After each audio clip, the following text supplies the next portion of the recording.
I welcome you back in the online classes. Now let us do our chapter 2, classification of the living world. We have already done two chapters, chapter 1 and chapter 6. So chapter 2 is also included in first term syllabus. So let us start this. Now my dear students, classification of a living world. So what is the meaning of this word classification? Classification means dividing in a group. So classification means grouping things together on the basis of common features, or it means putting similar things into one group.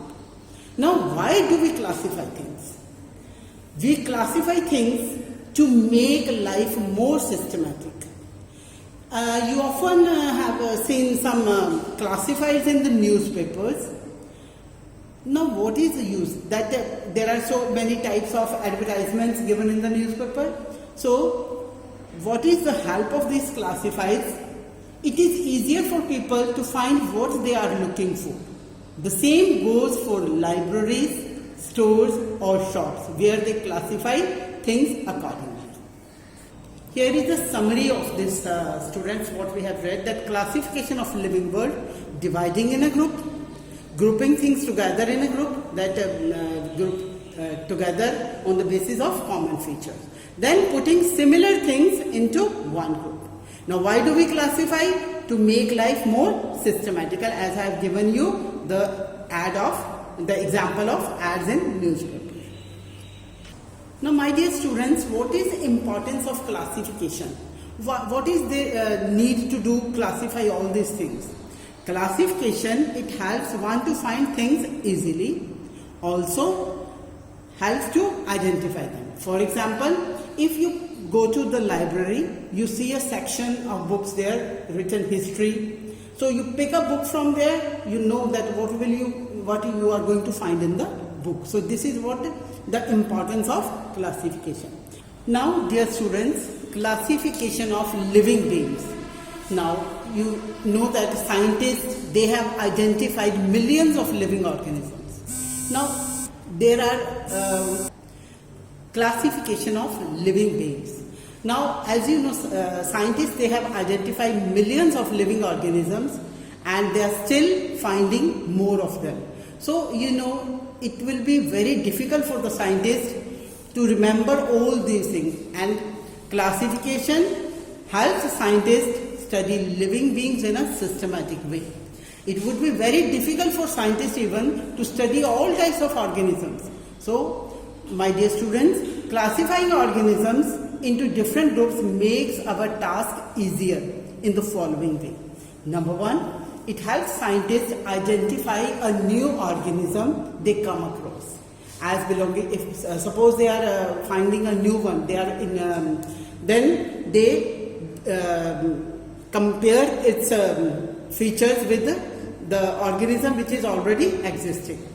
It helps them to know the basic characters of all members of a particular group. Suppose you find a member, you study the features of the group, so you come to know about all the features of that group.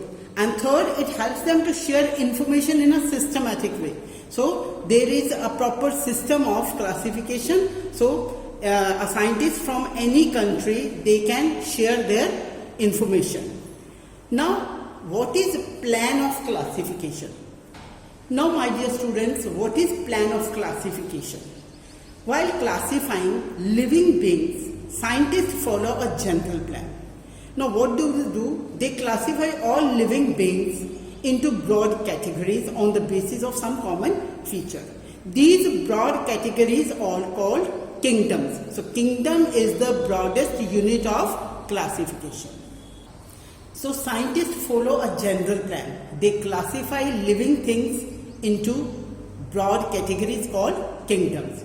So what is a kingdom? A kingdom is the broadest unit of classification. So scientists, they have divided all living organisms into two kingdoms. Kingdom of plants and kingdom of animals. Yes, my dear students, even then the problem of scientists did not come to an end, because after dividing into two kingdoms, they still ran into some difficulties because some organisms, they had features of both plants and animals. And they also found many unicellular organisms lacked a true membrane-bound nucleus. So scientists further divided organisms into prokaryotes and eukaryotes. Now prokaryotes means having nucleus without any nuclear membrane, and eukaryotes, these were organisms having a membrane-bound nucleus.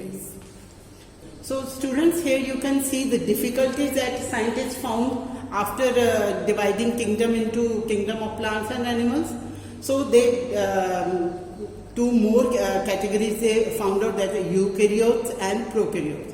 So eukaryotes organisms have membrane bound nucleus. As you see in this diagram, I have drawn amoeba, which has a membrane bound nucleus, well defined nucleus. Then prokaryote, as in case of a bacterium. Unicellular organisms, they lack membrane bound. So this nuclear material is lying open in the cell. So students, it was difficult to include all these living organisms under two kingdoms. So now living world is divided into 5 kingdoms. These 5 kingdoms are Kingdom Monera, Kingdom Protista, Kingdom Fungi, Kingdom Plantae and Kingdom Animalia. So living world is divided into 5 kingdoms, as I have told you. So Kingdom of Monera, it included prokaryotic unicellular organisms. Prokaryotic means nucleus was not bound in the nuclear membrane, and unicellular organism, example is bacteria. Kingdom Protista, eukaryotic unicellular organism like amoeba. So it included eukaryotic organisms like amoeba. Kingdom Fungi, unicellular organisms like yeast, and multicellular organisms like molds and mushrooms. Then Kingdom Plantae, including all the plants, and Kingdom Animalia, including all the animals. So my dear students, please read up to this, and then you better have an idea about the chapter. Have a nice day. Thank you.